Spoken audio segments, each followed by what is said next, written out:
Bonjour les amis, j'espère que vous allez tous très bien. Très content de vous retrouver pour cette nouvelle vidéo, la toute première de l'année 2026.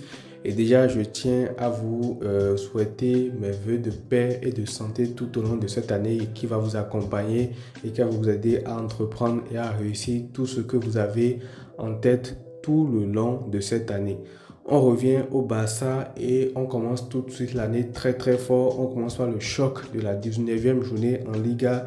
Le Barça ira défier l'Espagnol Barcelone à l'extérieur chez eux là-bas. Et c'est un choc. Pourquoi? Parce que déjà à cause de la rivalité entre les deux clubs, on sait que c'est un derby catalan. Et aussi surtout à cause du dossier Joan Garcia qui va être visé par tout ça. On va y revenir dans la vidéo. Et pour finir, c'est aussi un choc parce que sportivement, entre les deux équipes aussi, il y a quand même du niveau. L'Espagnol Barcelone fait un excellent début de saison également. Donc ça va être un match qui sera très compliqué. Il y a un contexte autour. Il y a plein d'éléments dont on va parler lors de cette vidéo. Et déjà, dans cette vidéo, on va commencer par l'objectif du match. Pour le Barça, on va parler un petit peu des retours, des joueurs blessés côté Barça, enfin des joueurs qui étaient absents côté Barça. On va parler également du très bon début de saison de l'Espagnol Barcelone et on va terminer par le traditionnel 11 idéal. Alors, avant d'aller plus loin, n'hésitez pas à liker la vidéo, à vous abonner si ce n'est pas encore fait. C'est gratuit et ça me soutient. Alors, sans plus tarder, on va commencer tout de suite par l'objectif du match pour le Barça qui est tout simplement de bien commencer l'année 2026 en prenant les 3 points tout simplement. Tu ne peux pas commencer une nouvelle année avec déjà une défaite, commencer à douter et tout. Et je pense que si tu gagnes ce match-là aussi, c'est aussi un meilleur moyen pour toi de te préparer pour le match de Super Coupe d'Espagne, la demi-finale contre Bilbao qui arrive juste 4 jours après.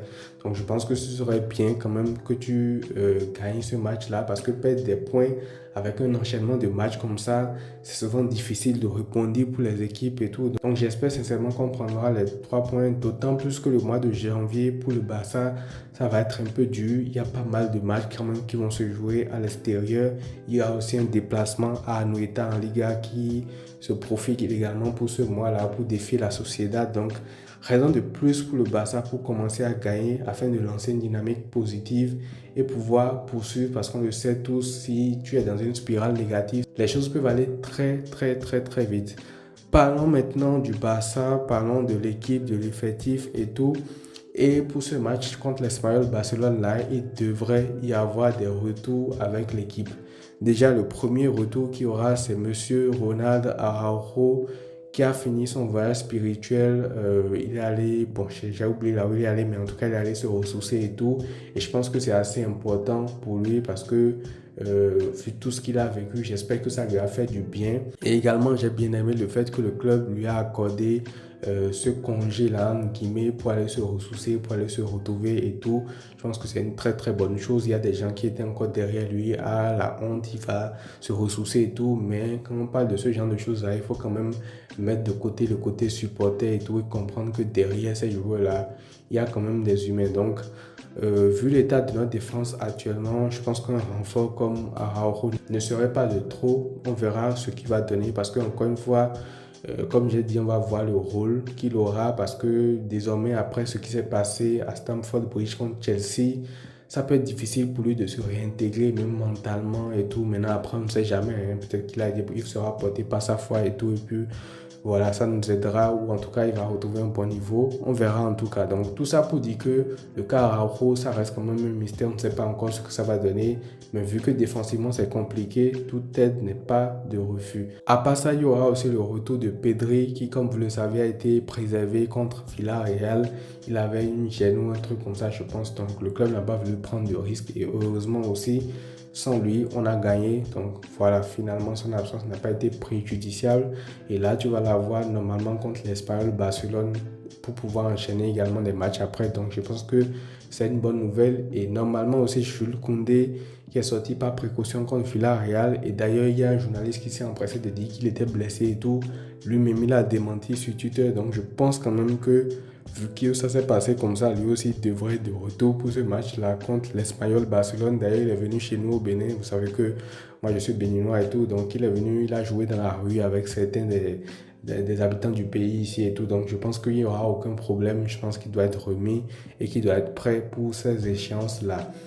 Parlons maintenant de l'Espagnol Barcelone. Comme je vous ai dit en début de vidéo, ils font un très bon début de saison.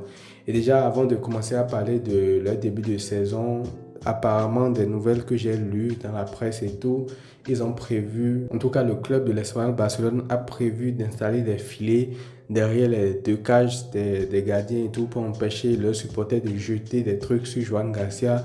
Et vous le savez, ça c'est l'histoire du foot. Un joueur qui quitte un club comme ça pour un rival et tout, c'est mal vu. Il y aura les supporters qui vont faire des siennes et tout.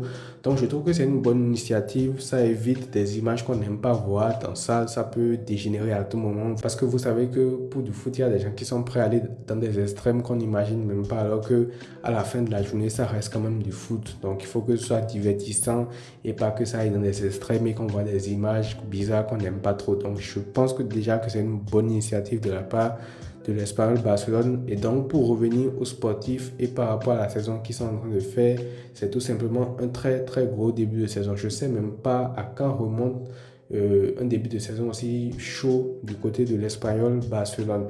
Actuellement, ils sont 5e en Liga alors qu'ils ont un match de retard. C'est énorme.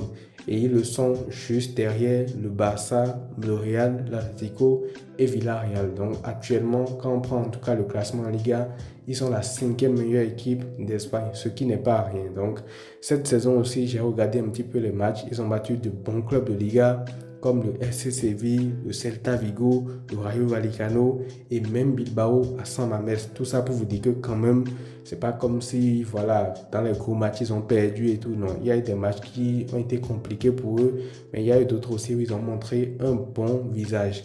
Et d'ailleurs, c'est aussi la 4e meilleure défense de Liga avec 17 buts encaissés derrière le Real, l'Atlético et Villarreal. Donc, ils encaissent peu aussi. Et voilà, ce sera au Barça de trouver des solutions contre eux. Donc, toutes ces informations pour vous dire que c'est une équipe qu'il ne faudra pas prendre du tout à la légère. Avec tous ces facteurs-là et avec le fait aussi de la rivalité de Joan Garcia et tout, ça va être un déplacement plus que difficile, même si côté Barça, il va falloir gagner. Et justement, en parlant de gagner ce match-là, moi, je vais vous donner pour moi la clé du match parce que je pense qu'il n'y en aura pas plusieurs ou alors peut-être il y en aura deux.